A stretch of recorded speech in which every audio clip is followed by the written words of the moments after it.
பாருங்கள், புளிச்சக்கீரை கடையிறதுக்கு ஃபஸ்ட்டு தாளிக்கிறதுக்கு எண்ணெய் ஊற்றிக்கலாம். பாருங்கள், கடலை எண்ணெய் ஊற்றி வச்சு அடுத்து நல்லெண்ணெய் 2 எண்ணெயும் கலந்துக்கலாம். செம்ம டேஸ்ட்டாக இருக்கும். அப்போ தான் தாளிப்பு வடகம் சேர்த்துக்கலாம்.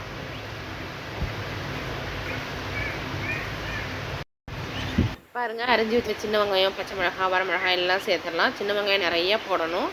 அப்போ தான் செம்ம டேஸ்ட்டாக இருக்கும். பாருங்கள், வெங்காயம் நல்லா வதக்கிடுவோம். நல்லா வதங்கினா தான் நமக்கு வீணாக போகாது. அடுத்து தக்காளி பழம், ஒரே ஒரு தக்காளி பழம் மட்டும் தான் அரிஞ்சு வச்சுருக்கேன். அதையும் சேர்த்து நல்லா வதக்கிடுவோம். தக்காளி வெங்காயம் நல்லா வதங்கி வரணும்.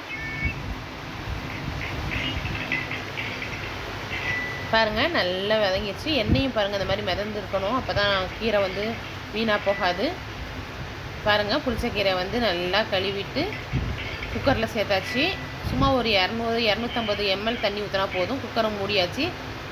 ரொம்ப ஊற்றினா பொங்கி வந்துடும். சும்மா 250 ml தண்ணி ஊற்றினா போதும். பாருங்கள், குக்கரில் மூடி போட்டு விசில் வச்சிடலாம். ஒரு 5-6 விசில் விடணும். பாருங்கள், நல்லா வெந்துருச்சு கீரை. இப்போ தண்ணி இல்லாமல் எடுத்துருவோம்.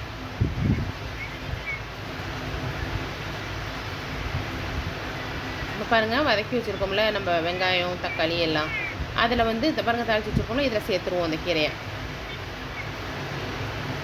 தண்ணி இல்லாமல் வடிச்சிட்டு சேர்க்கணும். அப்போ தான் கடையை ஈஸியாக இருக்கும் நம்மளுக்கு.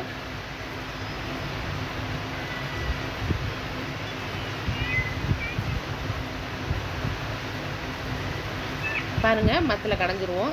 பருப்பு மத்தில் இந்த மாதிரி கடைஞ்சா செம்ம டேஸ்ட்டாக இருக்கும். வெள்ளை சாதத்தில் போட்டு சாப்பிட்டோம்னா நல்லெண்ணெயோ கடலெண்ணெயோ ஊற்றி பாருங்கள். உப்பு சேர்த்துக்கலாம். நம்ம என்ன உப்பு போடவே இல்லை. போட்டு பாருங்கள், எவ்வளோ நைஸாக மெசஞ்சிச்சு பார்த்தீங்களா. ஈஸியாக இருக்கும். குக்கரில் விசில் விட்டோம்னா நேராக வேக போட்டோம்னா அது நமக்கு கொஞ்சம் கஷ்டமாக இருக்கும். ஈஸியான மெத்தட் இந்த மாதிரி கடையிறது.